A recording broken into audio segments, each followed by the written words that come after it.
particular drama.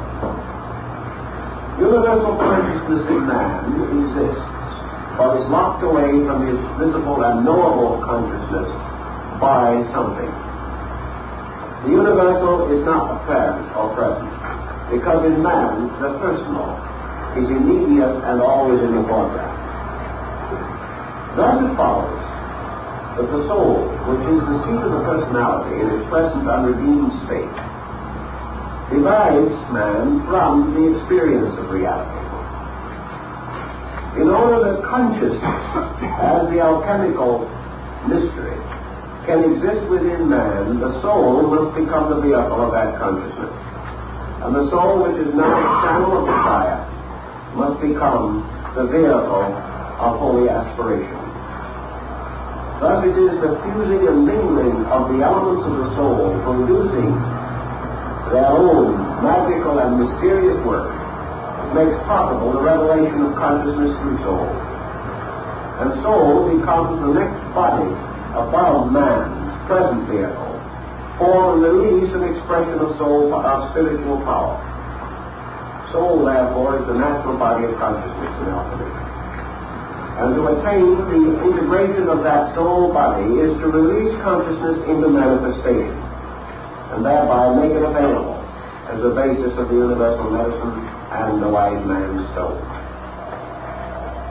In this thinking, we have then another dimension of soul to consider. The messianic soul of the individual is one that has been accepted and believed for great periods of time by the devout of all nations. They have believed that within man is a saving self. This is rather an Oriental viewpoint, because in the West man is seeking salvation from some source outside of himself. To the Western man, salvation is bestowed. To the Eastern scholar and mystic, salvation is obtained by the direct and conscious and purposeful effort of the self. Thus, in the alchemical tradition, which follows the Eastern way, because it probably originated in the East, the alchemist is the truth seeker. He must perform his own experiment of regeneration, must find the stone himself. He will be assisted and guided according to his needs and integrity, but he must perform the work. And the work of regeneration for each individual must be performed by himself, and represent the dedication of his own life and effort to the achievement of the end for which he was originally created and devised, the perfection of his own spiritual vehicle. If man is able to build the soul power within himself, the soul integration, he then releases from above a tremendous inflowing of the spiritual life behind him. The illumined soul becomes the natural instrument of consciousness, and we are capable then of achieving to a Buddhic state, or to participate in the principles which rest in the Buddhic level of consciousness. The individual must build his soul power himself. He must build his body and release the spiritual mystery through it. Otherwise, this mystery cannot be consummated in him. It cannot be done for him. But he can and does become the adept by the perfection of a soul vehicle suitable for this purpose. Now this brings us to a symbol in alchemy, which I think we should spend a little thought on, because it occurs so frequently and has had so many crisscross interpretations in its rather interesting descent.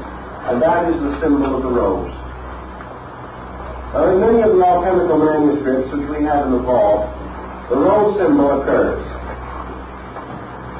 We almost always think of it as an emblem of the Rosicrucians. But then again, this is only another name for part of the mystical revival that marked that period in European history.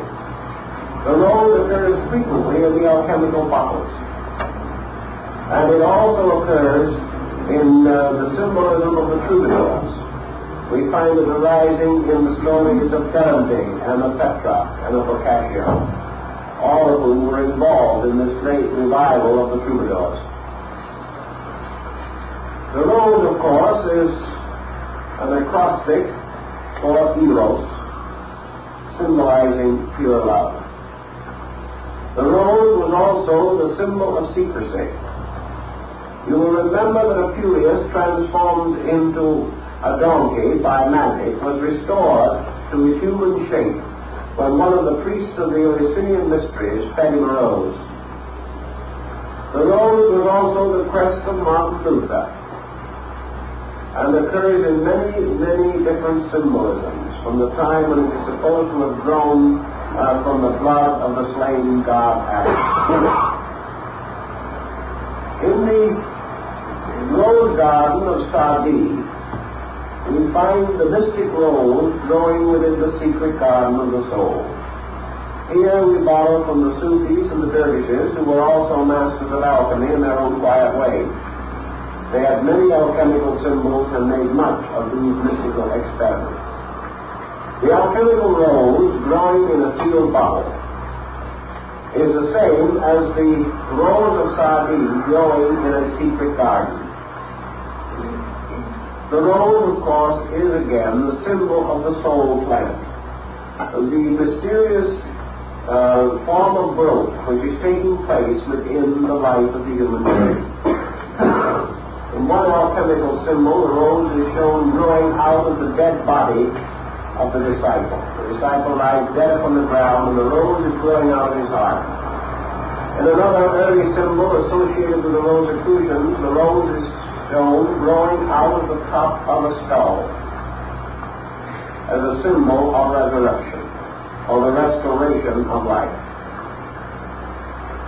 Man living in a material state still has locked within him the flower of his own soul, which is, of course, the rose of Sharon and the lily of the field. Now, in the course of growth, the inner or spiritual life of man is seen growing from the death, or from the death head of the skull, as a sign of the spiritual promise of soul power locked within body. Man's resurrection from the dead is life growing from death, and from his dead materiality, in the dismal failure of his material ambitions and purposes, must grow the flower of his own immortality.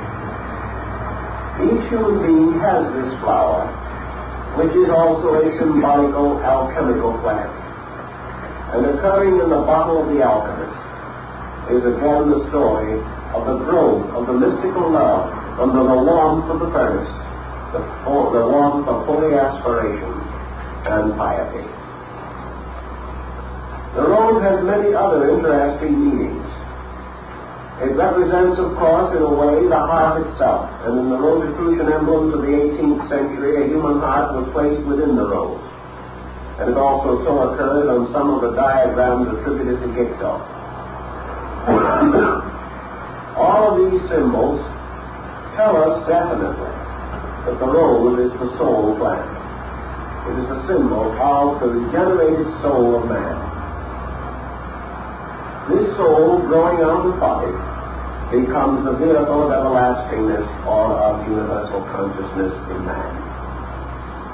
To bring this thinking down to the level of our own daily living, and trying to isolate some part of it that can be made immediately practical for us, let us imagine that we'll all become, for a while at least, philosophic alchemists.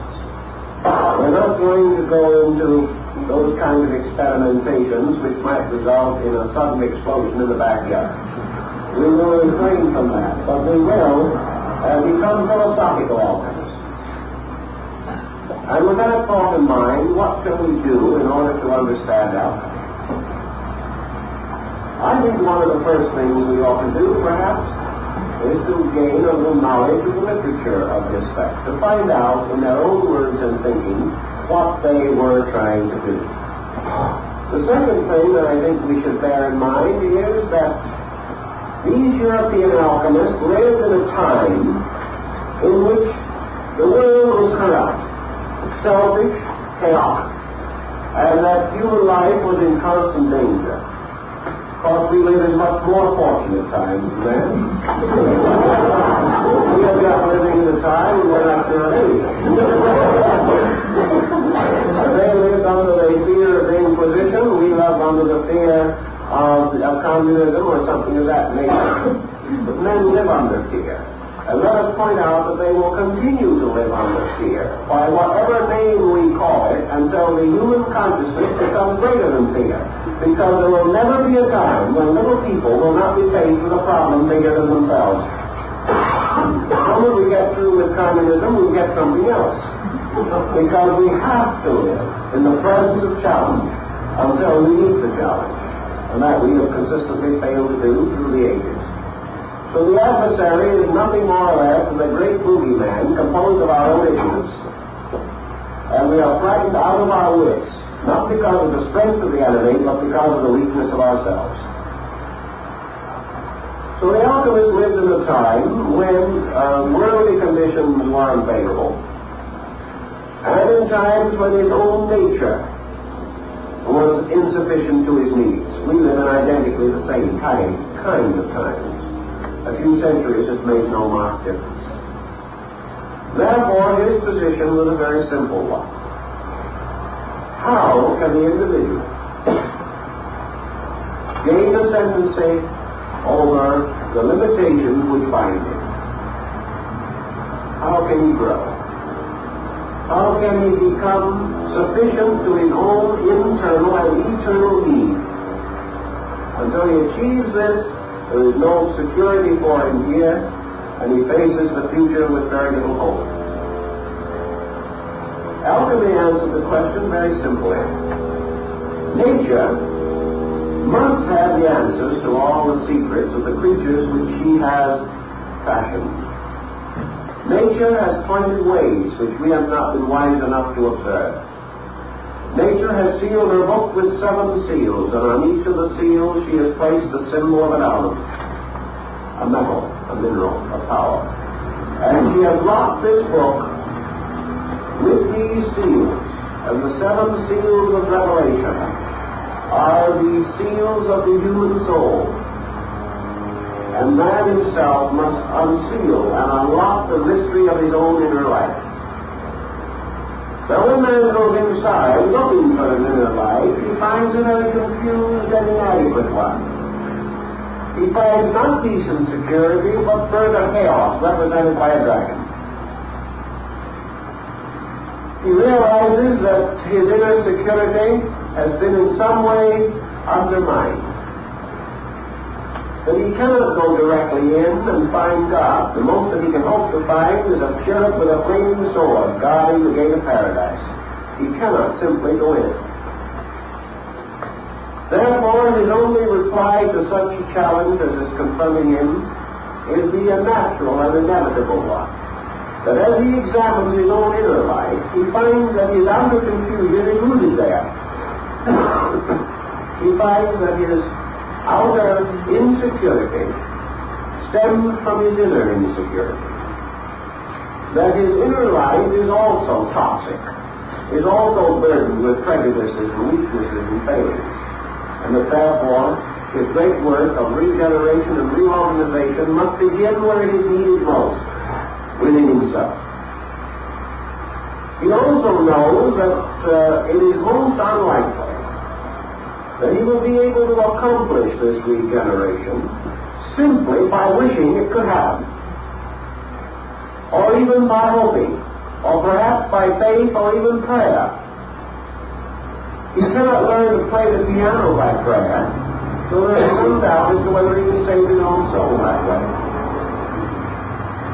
The only solution lies in the recognition that somewhere in nature there must be the secret keys to the art of perfecting nature, because nature itself is an orderly, systematic, wonderful, beautiful, unfolding form of life and activity.